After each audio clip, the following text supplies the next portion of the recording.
sometimes the greatest miracle is not that the waves stop immediately.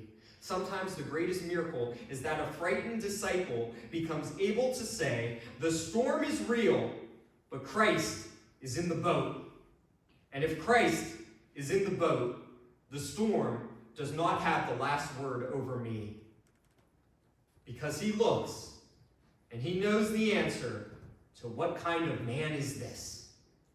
It's God. It's God.